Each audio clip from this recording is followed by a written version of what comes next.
بسم الله الرحمن الرحيم سفر دير كدب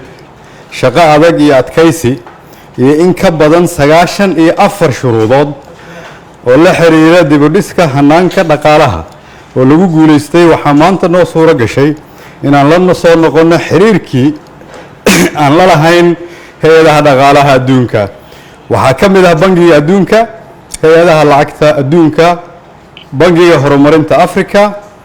كدب قوانكي مانتا كسب حي ماملك هي ده العكتة دونكا كاسو قوامي إن صوماليا يسوي بوحسي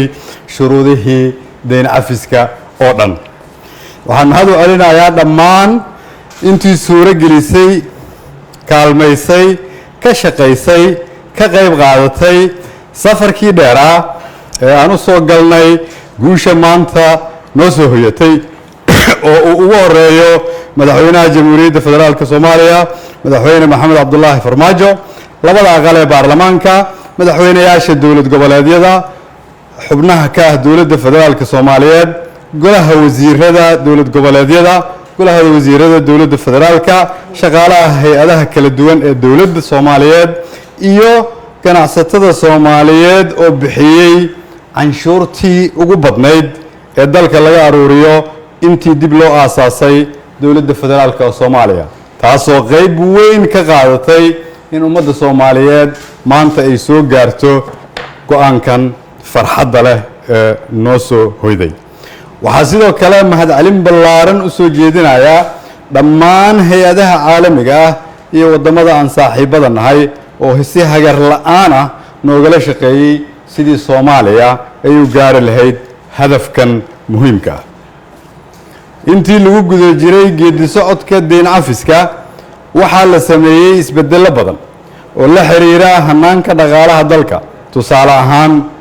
dakhliga dalka waxa uu ahaa markii dawladani ay shaqada bilowday 248 milyan hadda waxa uu marayaa 470 milyan iyadoo go'aanka maanta la gaaray uu aad u sii kordhin doono dakhliga dalkan soo gali doona dakhliga markii dalka dawladani ay shaqadiisa qabatay waxa aruurin jiray 22 hay'adood oo dawli ah iyo 7 shirkadood oo gaar loo leeyahay oo dad shacbi ay leeyihiin halka maanta dhammaan dakhliga dawladda federaalka uu ku soo xaroodo gacanta dawladda Soomaaliyeed ee wasaaradda maaliyadda oo kaliya miisaaniyadda dalka ma ahayn mid fadhida waxaana dhici jirtay in mushaarka shaqaalaha iyo ciidamada aan si joogto ah loo bixin mararka qaarna dawladdu waxay gali jirtay deymo dalka gudihiisa ah sababtoo ah haddii la bixin waayo mushaar shaqaaleed ama ciidan waxay noqon jirtay deyn maadaama aan la wada bixin jirin kharashaadkaas dawladda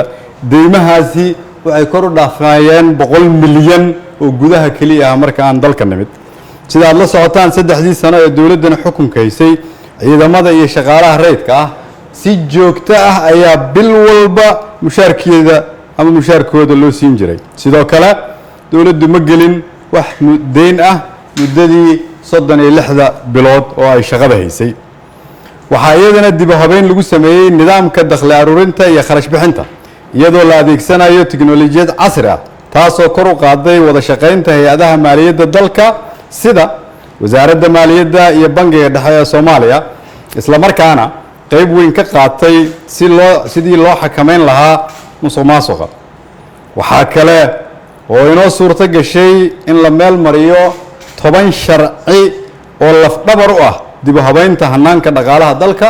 qaybna ka ahaa shuruudaha deyn cafiska kuwaas oo ka mid yihiin sharciga dakhliga sharciga maamulka maaliyadda sharciga iibka qaranka sharciga statistikada sharciga shirkadaha sharciga isgaarsiinta qaranka sharciga batroolka iyo sharciga la dagaalanka musuqmaasuqa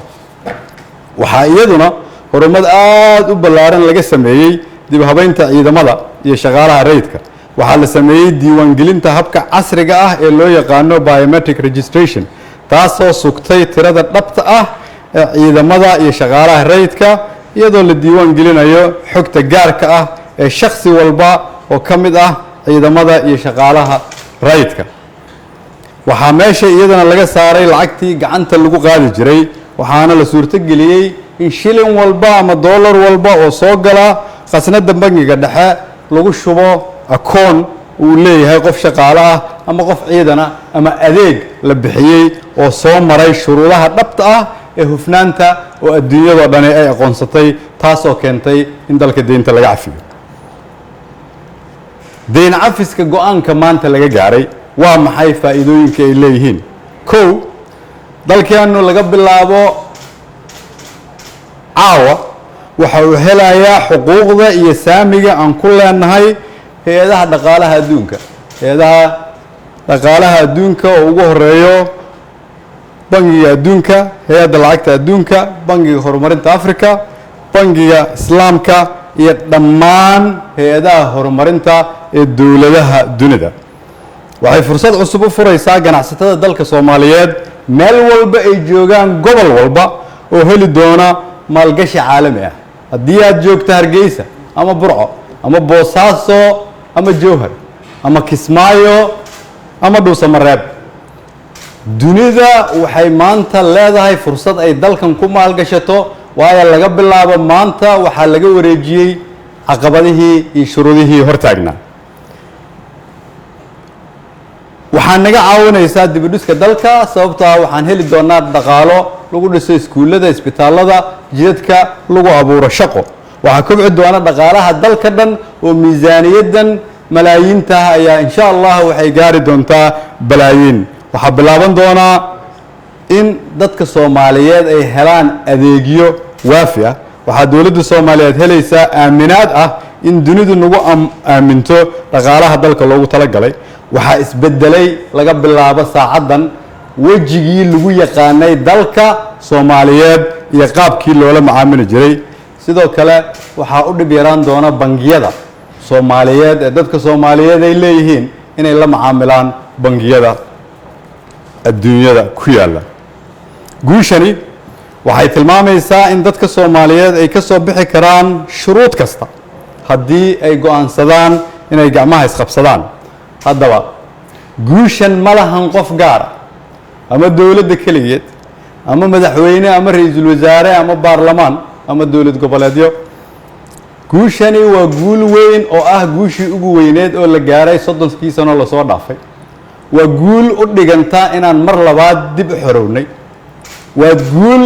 noo keentay xorriyad ah inaan dal walba dib ula macaamili doono